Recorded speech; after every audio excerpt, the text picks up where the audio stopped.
ओम श्री साईनाथाय नमः। अध्याय 18 और 19 प्रारंभ। भक्त पे कैसे की कृपा, उत्तम किए विचार, निंदा से बच कर रहो, परिश्रम हो स्वीकार। श्री हेमाड़ पंत पर बाबा की कृपा कैसे हुई। श्री साठे और श्रीमती देशमुख की कथा, उत्तम विचारों को प्रोत्साहन, उपदेश में नवीनता, निंदा संबंधी उपदेश और परिश्रम के लिए मजदूरी। ब्रह्म ज्ञान हेतु लालायित एक धनी व्यक्ति के साथ बाबा ने किस प्रकार व्यवहार किया, इसका वर्णन हेमाड़ पंत ने गत 2 अध्यायों में किया है। अब हेमाड़ पंत पर किस प्रकार बाबा ने अनुग्रह कर उत्तम विचारों को प्रोत्साहन देकर उन्हें फलीभूत किया तथा आत्मोन्नति व परिश्रम के प्रतिफल के संबंध में किस प्रकार उपदेश किए, इनका इन 2 अध्यायों में वर्णन किया जाएगा। यह विदित ही है कि सद्गुरु पहले शिष्य की योग्यता पर विशेष ध्यान देते हैं। उनके चित्त को किंचित मात्र भी डामाडोल न कर वे उपयुक्त उपदेश देकर उन्हें आत्मानुभूति की ओर प्रेरित करते हैं। इस संबंध में कुछ लोगों का विचार है कि जो शिक्षा या उपदेश सद्गुरु द्वारा प्राप्त हो उसे अन्य लोगों में प्रसारित न करना चाहिए। उनकी ऐसी भी धारणा है कि उसे प्रकट कर देने से उसका महत्व घट जाता है। यथार्थ में यह दृष्टिकोण संकुचित है। अरे सद्गुरु तो वर्षा ऋतु के मेघ सदृश हैं, जो सर्वत्र एक समान बरसते हैं, अर्थात वे अपने अमृत तुल्य उपदेशों को विस्तृत क्षेत्र में प्रसारित करते हैं। प्रथमतः उनके सारांश को ग्रहण कर आत्मसात कर लें और फिर संकीर्णता से रहित होकर अन्य लोगों में प्रचार करें। यह नियम जागृत और स्वप्न दोनों अवस्थाओं में प्राप्त उपदेशों के लिए है। उदाहरणार्थ बुध कौशिक ऋषि ने स्वप्न में प्राप्त प्रसिद्ध राम रक्षा स्तोत्र साधारण जनता के हितार्थ प्रकट कर दिया था। जिस प्रकार एक दयालु माता बालक के उपचारार्थ कड़वी औषधि का बलपूर्वक प्रयोग करती है, उसी प्रकार श्री साईं बाबा भी अपने भक्तों के कल्याणार्थ ही उपदेश दिया करते थे।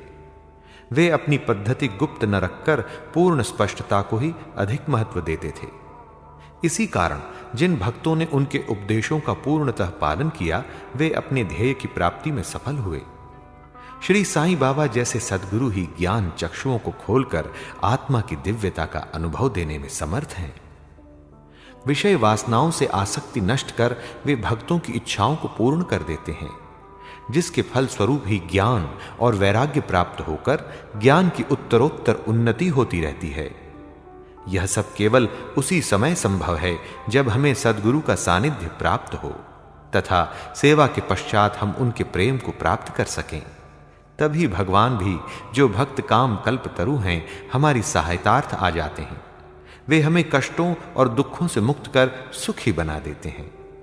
यह सब प्रगति केवल सद्गुरु की कृपा से ही संभव है, जो कि स्वयं ईश्वर के प्रतीक हैं। इसीलिए हमें सद्गुरु की खोज में सदैव रहना चाहिए।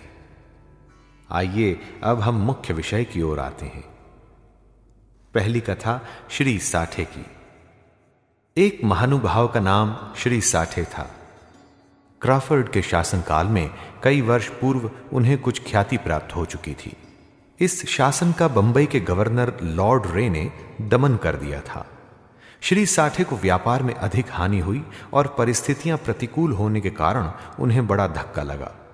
वे अत्यंत दुखित और निराश हो गए और अशांत होने के कारण घर छोड़कर किसी एकांत स्थान में वास करने का विचार करने लगे। बहुधा मनुष्यों को ईश्वर की स्मृति आपत्ति काल तथा दुर्दिनों में ही आती है और उनका विश्वास भी ईश्वर की ओर ऐसे ही समय में बढ़ जाता है। तभी वे कष्टों के निवारणार्थ उनसे प्रार्थना करने लगते हैं। यदि उनके पाप कर्म शेष न रहे हों तो भगवान भी उनकी भेंट किसी संत से करा देते हैं, जो उनके कल्याणार्थ ही उचित मार्ग का निर्देश कर देते हैं। ऐसा ही श्री साठे के साथ भी हुआ। उनके एक मित्र ने उन्हें शिरडी जाने की सलाह दी, जहां मन की शांति प्राप्त करने की इच्छा पूर्ति के निमित्त देश के कोने कोने से लोगों के झुंड आ रहे हैं।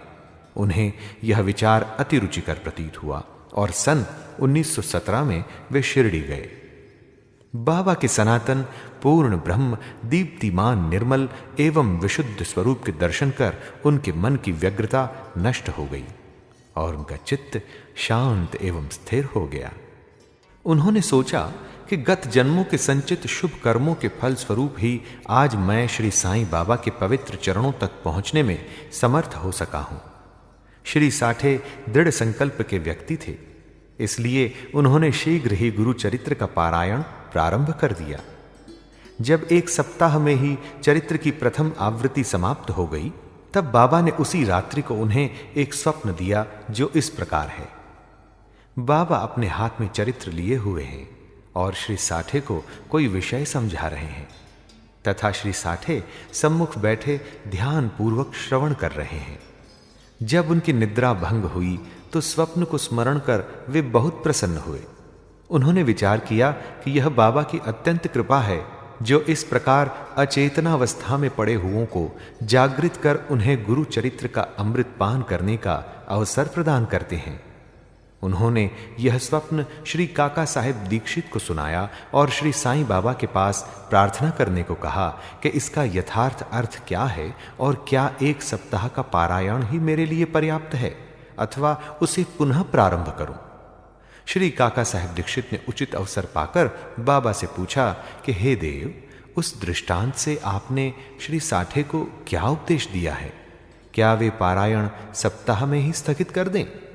वे एक सरल हृदय भक्त हैं, इसलिए उनकी मनोकामना आप पूर्ण करें और हे देव, कृपया कर उन्हें इस स्वप्न का यथार्थ अर्थ भी समझा दें। तब बाबा बोले कि उन्हें गुरु चरित्र का एक सप्ताह और पारायण करना उचित है। यदि वे ध्यान पूर्वक पाठ करेंगे तो उनका चित्त शुद्ध हो जाएगा और शीघ्र ही कल्याण होगा। ईश्वर भी प्रसन्न होकर उन्हें भव बंधन से मुक्त कर देंगे। इस अवसर पर श्री हेमाड़ पंत भी वहां उपस्थित थे और बाबा के चरण कमलों की सेवा कर रहे थे। बाबा के वचन सुनकर उन्हें विचार आया कि साठे को केवल सप्ताह के पारायण से ही मनोवांछित फल की प्राप्ति हो गई, जबकि मैं तो गत 40 वर्षों से गुरु चरित्र का पारायण कर रहा हूं, जिसका परिणाम अब तक न निकला। उनका केवल 7 दिनों का शिरडी निवास सफल हुआ और मेरा गत 7 वर्ष का सहवास क्या व्यर्थ हो गया? चातक पक्षी के समान मैं सदा उस कृपा घन की राह देखा करता हूं जो मेरे ऊपर अमृत वर्षण करें। वे कब मुझे अपने उपदेश देने की कृपा करेंगे? ऐसा विचार उनके मस्तिष्क में आया ही था कि बाबा को सब ज्ञात हो गया। ऐसा भक्तों ने सदैव ही अनुभव किया है कि उनके समस्त विचारों को जानकर बाबा तुरंत कुविचारों का दमन कर उत्तम विचारों को प्रोत्साहित करते थे। हेमाड़ पंत का ऐसा विचार जानकर बाबा ने तुरंत ही आज्ञा दी कि श्यामा के यहां जाओ और कुछ समय उनसे वार्तालाप कर 15 रुपए दक्षिणा ले आओ। बाबा को दया आ गई थी, इसी कारण उन्होंने ऐसी आज्ञा दी। उनकी अवज्ञा करने का साहस भी किसे था? श्री हेमाड़ पंत शीघ्र श्यामा के घर पहुंचे। इस समय पर श्यामा स्नान कर धोती पहन रहे थे। उन्होंने बाहर आकर हेमाड़ पंत से पूछा कि आप यहां कैसे? जान पड़ता है कि आप मस्जिद से ही आ रहे हैं, तथा आप ऐसे व्यथित और उदास क्यों हैं? आप अकेले ही क्यों आए हैं? आइए बैठिए और थोड़ा विश्राम तो करिए। जब तक मैं पूजनादि से भी निवृत्त हो जाऊं, तब तक आप कृपा करके पान आदि लें। इसके पश्चात ही हम और आप सुखपूर्वक वार्तालाप करें। ऐसा कहकर वे भीतर चले गए। दालान में बैठे बैठे हेमाड़ पंत की दृष्टि अचानक खिड़की पर रखी नाथ भागवत पर पड़ी। नाथ भागवत श्री एकनाथ द्वारा महाभागवत के 11वें स्कंद पर मराठी भाषा में की हुई एक टीका है। श्री साईं बाबा की आज्ञानुसार श्री बापू साहेब जोग और श्री काका साहेब दीक्षित शिरडी में नित्य भगवत गीता का मराठी टीका सहित, जिसका नाम भावार्थ दीपिका या ज्ञानेश्वरी है, अर्थात कृष्ण और भक्त अर्जुन का संवाद, नाथ भागवत अर्थात श्री कृष्ण उद्धव संवाद और एकनाथ का महान ग्रंथ भावार्थ रामायण का पठन किया करते थे। जब भक्तगण बाबा से कोई प्रश्न पूछने आते तो वे कभी आंशिक उत्तर देते और कभी उनको उपर्युक्त भागवत तथा प्रमुख ग्रंथों का श्रवण करने को कहते थे। जिन्हें सुनने पर भक्तों को अपने प्रश्नों के पूर्णतया संतोषप्रद उत्तर प्राप्त हो जाते थे। श्री हेमाड़ पंत भी नित्य प्रति नाथ भागवत के कुछ अंशों का पाठ किया करते थे। आज प्रातः मस्जिद को जाते समय कुछ भक्तों के सत्संग के कारण उन्होंने अपना नित्य नियमानुसार पाठ अधूरा ही छोड़ दिया था। उन्होंने जैसे ही वह ग्रंथ उठाकर खोला तो अपने अपूर्ण भाग का पृष्ठ सामने देखकर उनको अति आश्चर्य हुआ। उन्होंने सोचा कि बाबा ने इसी कारण ही मुझे यहां भेजा है ताकि मैं अपना शेष पाठ पूरा कर लूं, और उन्होंने शेष अंश का पाठ आरंभ कर दिया। पाठ पूर्ण होते ही श्यामा भी बाहर आए और उन दोनों में वार्तालाप होने लगा। हेमाड़ पंत ने कहा कि मैं बाबा का एक संदेश लेकर आपके पास आया हूं। उन्होंने मुझे आपसे 15 रुपए दक्षिणा लाने तथा थोड़ी देर वार्तालाप कर आपको अपने साथ लेकर मस्जिद वापस आने की आज्ञा दी है। श्यामा आश्चर्य से बोले, मेरे पास तो एक फूटी कौड़ी भी नहीं है, इसलिए आप रुपयों के बदले दक्षिणा में मेरे 15 नमस्कार ही ले जाओ। तब हेमाड़ पंत ने कहा कि ठीक है, मुझे आपके 15 नमस्कार ही स्वीकार है। आइए अब हम कुछ वार्तालाप करें और कृपा कर बाबा की कुछ लीलाएं आप मुझे सुनाएं जिससे पाप नष्ट हो। श्यामा बोले, तो कुछ देर बैठो, इस बाबा की लीला तो अद्भुत है। कहां मैं एक अशिक्षित देहाती और कहां आप एक विद्वान। यहां आने के पश्चात तो बाबा की अनेक लीलाएं स्वयं देख ही चुके हैं, जिनका अब मैं आपके समक्ष कैसे वर्णन कर सकता हूं। अच्छा, ये पान सुपारी तो खाओ, तब तक मैं कपड़े पहन लूं। थोड़ी देर में श्यामा बाहर आए और फिर उन दोनों में इस प्रकार वार्तालाप होने लगा। श्यामा बोले, अरे इस परमेश्वर की लीलाएं अगाध हैं, जिसका कोई पार नहीं। वे तो लीलाओं से अलिप्त रहकर सदैव विनोद किया करते हैं। इसे हम अज्ञानी जीव क्या समझ सकें। बाबा स्वयं ही क्यों नहीं कहते। आप सरीखे विद्वान को मुझ जैसे मूर्ख के पास क्यों भेजा है। उनकी कार्य प्रणाली ही कल्पना के परे है। मैं तो इस विषय में केवल इतना ही कह सकता हूं कि वे लौकिक नहीं हैं। इस भूमिका के साथ ही साथ श्यामा ने कहा, अब मुझे एक कथा की स्मृति हो आई है जिसे मैं व्यक्तिगत रूप से जानता हूँ। जैसी भक्त की निष्ठा और भाव होता है, बाबा भी उसी प्रकार उनकी सहायता करते हैं। कभी कभी तो बाबा भक्त की कठिन परीक्षा लेकर ही उसे उपदेश दिया करते हैं। उपदेश शब्द सुनकर साठे के गुरु चरित्र पारायण की घटना का तत्काल ही स्मरण करके हेमाड़ पंत को रोमांच हो आया। उन्होंने सोचा, कदाचित बाबा ने मेरे चित्त की चंचलता नष्ट करने के लिए ही मुझे यहां भेजा है। फिर भी वे अपने विचार प्रकट न कर श्यामा की कथा को ध्यान पूर्वक सुनने लगे। उन सब कथाओं का सार केवल यही था कि अपने भक्तों के प्रति बाबा के मन में कितनी दया और स्नेह है। इन कथाओं को श्रवण कर हेमाड़ पंत को आंतरिक उल्लास का अनुभव होने लगा। तब श्यामा ने नीचे लिखी कथा कही। एक समय एक वृद्धा श्रीमती राधाबाई, जो खाशाबाद देशमुख की मां थी, बाबा की कीर्ति सुनकर संगमनेर के लोगों के साथ शिरडी आए। बाबा के श्री दर्शन कर उन्हें अत्यंत प्रसन्नता हुई। श्री साईं चरणों में उनकी अटल श्रद्धा थी, इसलिए उन्होंने यह निश्चय किया कि जैसे भी हो बाबा को अपना गुरु बना उनसे उपदेश ग्रहण किया जाए। आमरण अनशन का दृढ़ निश्चय कर अपने विश्राम गृह में आकर उन्होंने अन्न जल त्याग दिया और इस प्रकार 3 दिन व्यतीत हो गए। मैं इस वृद्धा की अग्नि परीक्षा से बिल्कुल भयभीत हो गया और बाबा से प्रार्थना करने लगा, देवा, आपने अब ये क्या करना आरंभ कर दिया है। ऐसे कितने लोगों को आप यहाँ आकर्षित किया करते हैं। आप उस वृद्ध महिला से पूर्ण परिचित ही हैं जो हठपूर्वक आप पर अवलंबित है। यदि आपने कृपा दृष्टि कर उसे उपदेश न दिया और यदि दुर्भाग्यवश उसे कुछ हो गया तो लोग व्यर्थ ही आपको दोषी ठहराएंगे और कहेंगे कि बाबा से उपदेश प्राप्त न होने की वजह से ही उसकी मृत्यु हो गई है।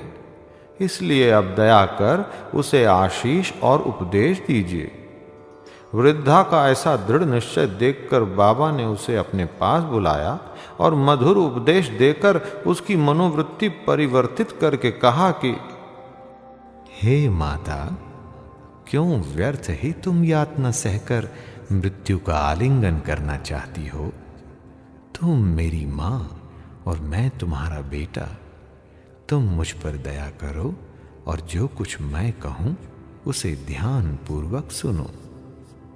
मैं अपनी स्वयं की कथा तुमसे कहता हूं और यदि तुम उसे ध्यान पूर्वक श्रवण करोगी तो तुम्हें अवश्य परम शांति प्राप्त होगी।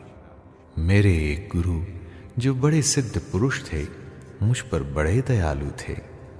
दीर्घ काल तक मैं उनकी सेवा करता रहा, फिर भी उन्होंने मेरे कानों में कोई मंत्र न फूंका। मैं उनसे कभी अलग होना भी नहीं चाहता था। मेरी प्रबल उत्कंठा थी कि उनकी सेवा कर जिस प्रकार भी संभव हो मंत्र प्राप्त करूं, परंतु उनकी रीति तो न्यारी ही थी। उन्होंने पहले मेरा मुंडन कर मुझसे 2 पैसे दक्षिणा में मांगे, जो मैंने तुरंत ही दे दिए।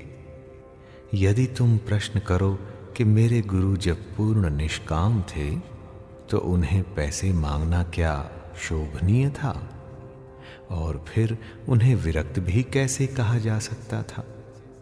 इसका उत्तर केवल यह है कि वे कंचन को ठुकराया करते थे, क्योंकि उन्हें उसकी स्वप्न में भी आवश्यकता न थी। उन 2 पैसों का अर्थ था, एक दृढ़ निष्ठा और दूसरा धैर्य। जब मैंने ये दोनों वस्तुएं उन्हें अर्पित कर दी तो वे अत्यंत प्रसन्न हुए। मैंने 12 वर्ष उनके श्री चरणों की सेवा में ही व्यतीत किए। उन्होंने ही मेरा भरण पोषण किया, अतः मुझे भोजन और वस्त्रों का कोई अभाव न था। वे प्रेम की मूर्ति थे, अथवा यूं कहो कि वे प्रेम के साक्षात अवतार थे। मैं उनका वर्णन ही कैसे कर सकता हूं, क्योंकि उनका तो मुझ पर अधिक स्नेह था और उनके समान कोई विरला ही गुरु मिलेगा। जब मैं उनकी ओर निहारता तो मुझे ऐसा प्रतीत होता कि वे गंभीर मुद्रा में ध्यान मग्न हैं, और तब हम दोनों आनंदित हो जाते। 8 प्रहर मैं एकटक उनके ही श्रीमुख की ओर निहारा करता था। मैं भूख और प्यास की सुध-बुध खो बैठा। उनके दर्शनों के बिना मैं अशांत हो उठता था। गुरु सेवा की चिंता के अतिरिक्त मेरे लिए और कोई चिंतनीय विषय या पदार्थ नहीं था। मुझे तो सदैव उन्हीं का ध्यान रहता था, अतः मेरा मन उनके चरण कमलों में लीन हो गया। यह हुई 1 पैसे की दक्षिणा। धैर्य है दूसरा पैसा। मैं धैर्य पूर्वक बहुत काल तक प्रतीक्षा कर गुरु सेवा करता रहा। यही धैर्य तुम्हें भी भव सागर से पार उतार देगा। धैर्य ही मनुष्य में मनुष्यत्व है। धैर्य धारण करने से समस्त पाप और मोह नष्ट होकर उनके हर प्रकार के संकट दूर होते तथा भय जाता रहता है। इसी प्रकार तुम्हें भी अपने ध्येय की प्राप्ति हो जाएगी। धैर्य तो गुणों की खान व उत्तम विचारों की जननी है। निष्ठा और धैर्य 2 जुड़वा बहिनों के समान हैं, जिनमें परस्पर प्रगाढ़ प्रेम है। मेरे गुरु मुझसे किसी वस्तु की आकांक्षा न रखते थे। उन्होंने कभी मेरी उपेक्षा न की, वरन सदैव रक्षा करते रहे। यद्यपि मैं सदैव उनके चरणों के समीप ही रहता था, फिर भी कभी किन्हीं अन्य स्थानों पर यदि चला जाता तो भी मेरे प्रेम में कभी कमी न हुई। वे सदा मुझ पर कृपा दृष्टि रखते थे। जिस प्रकार कछुवी प्रेम दृष्टि से अपने बच्चों का पालन करती है, चाहे वे उसके समीप हों अथवा नदी के उस पार, सो हे मां, मेरे गुरु ने तो मुझे कोई मंत्र सिखलाया ही नहीं, तब मैं तुम्हारे कान में भला कैसे कोई मंत्र फूंकूं? केवल इतना ही ध्यान रखो कि गुरु की भी कछुई के समान ही प्रेम दृष्टि से हमें संतोष प्राप्त होता है। इस कारण व्यर्थ में किसी से उपदेश प्राप्त करने का प्रयत्न न करो। मुझे ही अपने विचारों तथा कर्मों का मुख्य ध्येय बना लो और तब तुम्हें निस्संदेह ही परमार्थ की प्राप्ति हो जाएगी। मेरी ओर अनन्य भाव से देखो तो भी मैं तुम्हारी ओर वैसे ही देखूंगा। इस मस्जिद में बैठकर मैं सत्य ही बोलूंगा कि किन्हीं साधनाओं या शास्त्रों के अध्ययन की आवश्यकता नहीं, वरन केवल गुरु में विश्वास ही पर्याप्त है। पूर्ण विश्वास रखो कि गुरु ही करता है और वह धन्य है जो गुरु की महानता से परिचित हो, उसे हरि, हर और ब्रह्म अर्थात त्रिमूर्ति का अवतार समझता है। इस प्रकार समझाने से वृद्ध महिला को सांत्वना मिली और उसने बाबा को नमन कर अपना उपवास त्याग दिया। यह कथा ध्यानपूर्वक एकाग्रता से श्रवण कर तथा उसके उपयुक्त अर्थ पर विचार कर हेमाड़ पंत को बड़ा आश्चर्य हुआ। उनका हृदय भर आया और उन्हें रोमांच हो उठा। अत्यंत आनंद विभोर हो जाने से उनका कंठ रूंध गया और वे अपने मुख से एक शब्द भी न बोल सके। उनकी ऐसी स्थिति देख श्यामा ने पूछा कि आप ऐसे स्तब्ध क्यों हो गए? बात क्या है?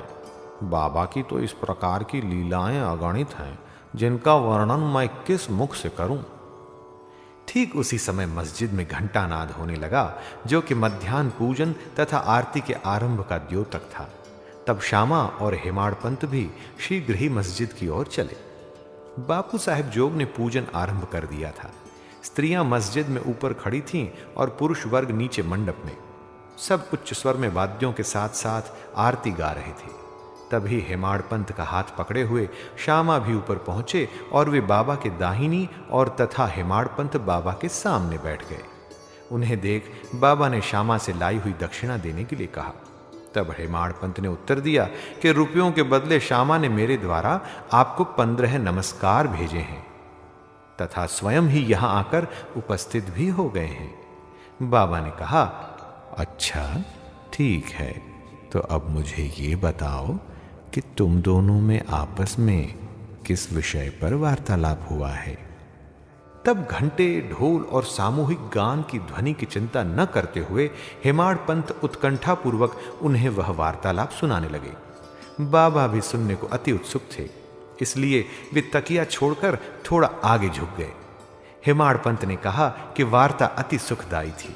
विशेषकर उस वृद्ध महिला की कथा तो ऐसी अद्भुत थी कि जिसे श्रवण कर मुझे तुरंत ही विचार आया कि आपकी लीलाएं अगाध हैं और इस कथा की ही ओट में आपने मुझ पर विशेष कृपा की है। तब बाबा ने कहा, वह तो बहुत ही आश्चर्यपूर्ण है। अब मेरी तुम पर कृपा कैसे हुई, इसका पूर्ण विवरण सुनाओ। कुछ काल पूर्व सुना वार्तालाप जो उनके हृदय पटल पर अंकित हो चुका था, वह सब उन्होंने बाबा को सुना दिया। वार्ता सुनकर बाबा अति प्रसन्न हो कहने लगे, क्या कथा से प्रभावित होकर उसका अर्थ भी तुम्हारी समझ में आया है?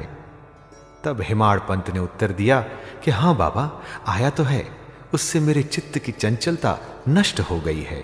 अब यथार्थ में मैं वास्तविक शांति और सुख का अनुभव कर रहा हूं तथा मुझे सत्य मार्ग का पता चल गया है। तब बाबा बोले, सुनो, मेरी पद्धति भी अद्वितीय है। यदि इस कथा का स्मरण रखोगे तो यह बहुत ही उपयोगी सिद्ध होगी। आत्मज्ञान प्राप्त करने के लिए ध्यान अत्यंत आवश्यक है और यदि तुम इसका निरंतर अभ्यास करते रहोगे तो कुप्रवृत्तियां शांत हो जाएंगी।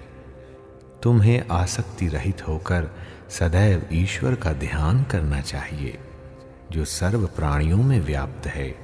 और जब इस प्रकार मन एकाग्र हो जाएगा तो तुम्हें ध्येय की प्राप्ति हो जाएगी। मेरे निराकार सच्चिदानंद स्वरूप का ध्यान करो, जैसे कि तुम मुझे दिन रात यहां देखते हो। इस प्रकार तुम्हारी वृत्तियां केंद्रित हो जाएंगी तथा ध्याता, ध्यान और ध्येय का पृथकत्व नष्ट हो ध्याता चैतन्य से एकत्व को प्राप्त कर ब्रह्म के साथ अभिन्न हो जाएगा। कछुवी नदी के इस किनारे पर रहती है और उसके बच्चे दूसरे किनारे पर। न वह उन्हें दूध पिलाती है और न हृदय से ही लगा कर लेती है, वरन केवल उसकी प्रेम दृष्टि से ही उनका भरण पोषण हो जाता है। छोटे बच्चे भी कुछ न करके केवल अपनी मां का ही स्मरण करते रहते हैं। उन छोटे छोटे बच्चों पर कछुवी की केवल दृष्टि ही उन्हें अमृत तुल्य आहार और आनंद प्रदान करती है। ऐसा ही गुरु और शिष्य का भी संबंध है। बाबा ने ये अंतिम शब्द कहे ही थे कि आरती समाप्त हो गई और सबने उच्च स्वर से श्री सच्चिदानंद सदगुरु साईनाथ महाराज की जय बोली। और प्रिय पाठकों, कल्पना करो कि हम सब भी इस समय उसी भीड़ और जय जयकार में सम्मिलित हैं। आरती समाप्त होने पर प्रसाद वितरण हुआ। बापू साहेब जोग हमेशा की तरह आगे बढ़े और बाबा को नमस्कार कर कुछ मिश्री का प्रसाद दिया। यह मिश्री हेमाड़ पंत को देकर वे बोले, यदि तुम इस कथा को अच्छी तरह से सदैव स्मरण रखोगे तो तुम्हारी भी स्थिति इस मिश्री के समान मधुर होकर समस्त इच्छाएं पूर्ण हो जाएंगी और तुम सुखी हो जाओगे। हेमाड़ पंत ने बाबा को साष्टांग प्रणाम किया और स्तुति की, प्रभु इसी प्रकार दया कर सदैव मेरी रक्षा करते रहो। तब बाबा ने आशीर्वाद देकर कहा, इन कथाओं को श्रवण कर नित्य मनन तथा निदिध्यासन कर तत्व को ग्रहण करो। अब तुम्हें ईश्वर का सदा स्मरण तथा ध्यान बना रहेगा और वह स्वयं तुम्हारे समक्ष अपने स्वरूप को प्रकट कर देगा। प्यारे पाठकों, हेमाड़ पंत को उस समय मिश्री का प्रसाद भली भांति मिला, जो आज हमें इस कथामृत के पान करने का अवसर प्राप्त हुआ। आओ हम भी उस कथा का मनन करें तथा उसका सार ग्रहण कर बाबा की कृपा से स्वस्थ और सुखी हो जाएं। 19वें अध्याय के अंत में हेमाड़ पंत ने कुछ और भी विषयों का वर्णन किया है जो यहां दिए जाते हैं। अपने बर्ताव के संबंध में बाबा का उपदेश। प्रस्तुत अमूल्य वचन सर्वसाधारण भक्तों के लिए हैं और यदि उन्हें ध्यान में रखकर आचरण में लाया गया तो सदैव ही कल्याण होगा। जब तक किसी से कोई पूर्व नाता या संबंध न हो तब तक कोई किसी के समीप नहीं जाता। यदि कोई मनुष्य या प्राणी तुम्हारे समीप आए तो उसे अभद्रता से न ठुकराओ, उसका स्वागत कर आदर पूर्वक बर्ताव करो। यदि तृषित को जल, क्षुधा पीड़ित को भोजन, नंगे को वस्त्र और आंगतुक को अपना दालान विश्राम करने को दोगे तो भगवान श्री हरि तुमसे निसंदेह प्रसन्न होंगे। यदि कोई तुमसे द्रव्य याचना करे और तुम्हारी इच्छा देने की न हो तो न दो, परंतु उसके साथ अभद्र व्यवहार न करो। तुम्हारी कोई कितनी ही निंदा क्यों न करे, फिर भी कटु उत्तर देकर तुम उस पर क्रोध न करो। यदि इस प्रकार ऐसे प्रसंगों से सदैव बचते रहे तो यह निश्चित ही है कि तुम सुखी रहोगे। संसार चाहे उलट पुलट हो जाए, परंतु तुम्हें स्थिर रहना चाहिए। सदा अपने स्थान पर दृढ़ रहकर गतिमान दृश्य को शांति पूर्वक देखो। एक को दूसरे से अलग रखने वाले भेद की दीवार नष्ट कर दो, जिससे अपना मिलन पथ सुगम हो जाए। द्वैत भाव अर्थात मैं और तू, यही भेद वृत्ति है जो शिष्य को अपने गुरु से पृथक कर देती है। इसलिए जब तक इसका नाश न हो जाए तब तक अभिन्नता प्राप्त करना संभव ही नहीं। अल्लाह मालिक अर्थात ईश्वर ही सर्वशक्तिमान है और उसके सिवा अन्य कोई संरक्षण करता नहीं है। उनकी कार्य प्रणाली अलौकिक, अनमोल और कल्पना से परे है। उनकी इच्छा से ही सब कार्य होते हैं। वे ही मार्ग प्रदर्शन कर सभी इच्छाएं पूर्ण करते हैं। ऋणानुबंध के कारण ही हमारा संगम होता है। इसलिए हमें परस्पर प्रेम कर एक दूसरे की सेवा कर सदैव संतुष्ट रहना चाहिए। जिसने अपनी जीवन का ध्येय यानी कि ईश्वर दर्शन पा लिया है वही धन्य और सुखी है। दूसरे तो केवल कहने को ही जब तक प्राण है तब तक जीवित हैं। आइए अब उत्तम विचारों को प्रोत्साहन कैसे मिला इसकी कथा सुने। यह ध्यान देने योग्य बात है कि श्री साईं बाबा सदैव उत्तम विचारों को प्रोत्साहन दिया करते थे। इसलिए यदि हम प्रेम और भक्ति पूर्वक अनन्य भाव से उनकी शरण जाएं तो हमें अनुभव हो जाएगा कि वे अनेक अवसरों पर हमें किस प्रकार सहायता पहुंचाते हैं। किसी संत का कथन है कि यदि प्रातःकाल तुम्हारे हृदय में कोई उत्तम विचार उत्पन्न हो और यदि तुम उसका स्मरण दिन भर करो तो वह तुम्हारा विवेक अत्यंत विकसित और चित्त प्रसन्न कर देगा। हेमाड़ पंत भी इसका अनुभव करना चाहते थे। इसलिए इस पवित्र शिरडी भूमि पर अगले गुरुवार के समूचे दिन नाम स्मरण और कीर्तन में ही व्यतीत करूं, ऐसा विचार कर वे सो रहे। दूसरे दिन प्रातः काल उठने पर उन्हें सहज ही राम नाम का स्मरण हो आया, जिससे वे अति प्रसन्न हुए और नित्य कर्म समाप्त कर कुछ पुष्प लेकर बाबा के दर्शन करने को गए। जब वे दीक्षित का वाड़ा पार कर बूटी वाड़े के समीप से जा रहे थे तो उन्हें एक मधुर भजन की ध्वनि जो मस्जिद की ओर से आ रही थी सुनाई पड़ी। एक नाथ का यह भजन औरंगाबाद कर मधुर लय पूर्वक बाबा के समक्ष गा रहे थे। गुरु कृपावन जन पायो मेरे भाई, गुरु कृपावन जन पायो मेरे भाई। राम बिना कुछ मानत नाही, राम बिना कुछ मानत नाही। गुरु कृपावन जन पायो मेरे भाई, गुरु कृपावन जन पायो मेरे भाई। अंदर रामा बाहर रामा, अंदर रामा बाहर रामा। सपने में देखत सीता रामा, सपने में देखत सीता रामा। गुरु कृपावन जन पायो मेरे भाई, गुरु कृपावन जन पायो मेरे भाई। जागत रामा सोवत रामा, जागत रामा सोवत रामा। जहाँ देखे वहीं पूरन कामा, जहाँ देखे वहीं पूरन कामा। गुरु कृपावन जन पायो मेरे भाई, गुरु कृपावन जन पायो मेरे भाई।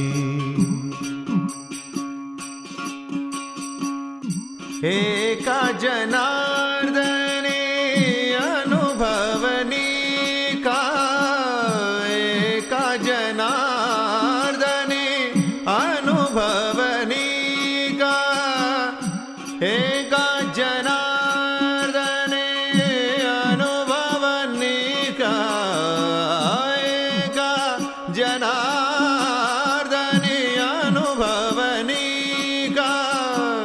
जहाँ देखे वहाँ राम सरीखा, जहाँ देखे वहाँ राम सरीखा। कृपावन जन पायो मेरे भाई, गुरु कृपावन जन पायो मेरे भाई। राम बिना कुछ मानत नाही, राम बिना कुछ मानत नाही, गुरु कृपावन जन पायो मेरे भाई, पायो मेरे भाई, पायो मेरे भाई, पायो मेरे भाई। भजन अनेकों हैं, परंतु विशेषकर यह भजन ही क्यों औरंगाबादकर ने चुना? क्या यह बाबा द्वारा ही संयोजित विचित्र अनुरूपता नहीं है? और क्या यह हेमाड़ पंथ के पिछले दिन अखंड राम नाम स्मरण के संकल्प को प्रोत्साहन देना नहीं है? सभी संतों का इस संबंध में एक ही मत है और सभी राम नाम के जाप को प्रभावकारी तथा भक्तों की इच्छा पूर्ति और सभी कष्टों से छुटकारा पाने के लिए इसे एक अमोघ उपाय बतलाते हैं। आइए अब निंदा संबंधी उपदेश सुने। उपदेश देने के लिए किसी विशेष समय या स्थान की प्रतीक्षा न कर बाबा यथा योग्य समय पर ही स्वतंत्रता पूर्वक उपदेश दिया करते थे।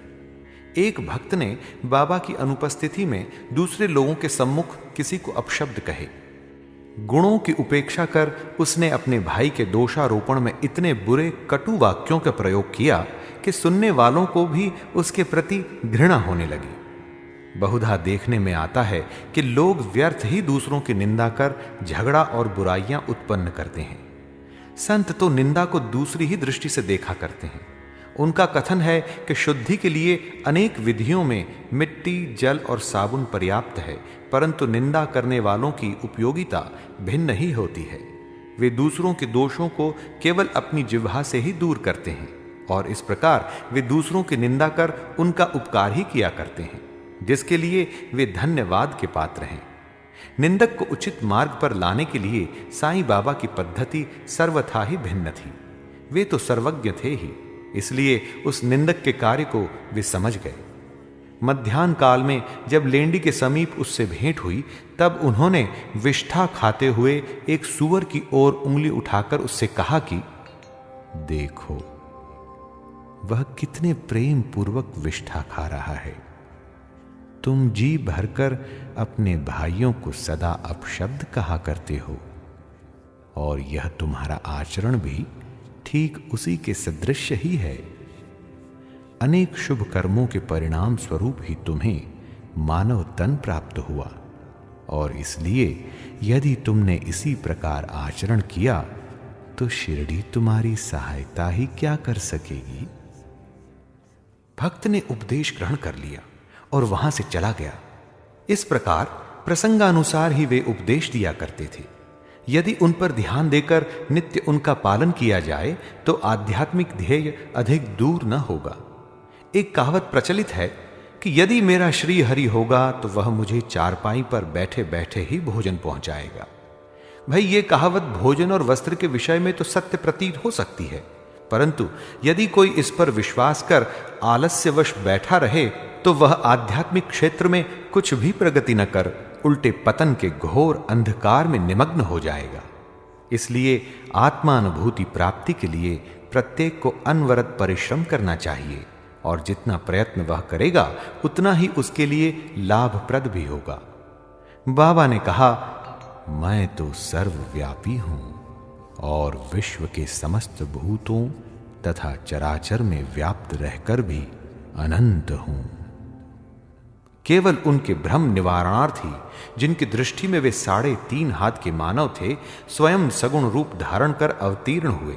इसलिए जो भक्त अनन्य भाव से उनकी शरण में आए और जिन्होंने दिन रात ही उनका ध्यान किया, उन्हें उनसे अभिन्नता प्राप्त हुई। जिस प्रकार की माधुर्य और मिश्री, लहर और समुद्र तथा नेत्र और कांति में अभिन्नता हुआ करती है, जो आवागमन के चक्र से मुक्त होना चाहें वे शांत और स्थिर होकर अपना धार्मिक जीवन व्यतीत करें। दुखदायी कटु शब्दों के प्रयोग से किसी को दुखित न कर सदैव उत्तम कार्यों में संलग्न रहकर अपना कर्तव्य करते हुए अनन्य भाव से भय रहित हो उनकी शरण में जाना चाहिए।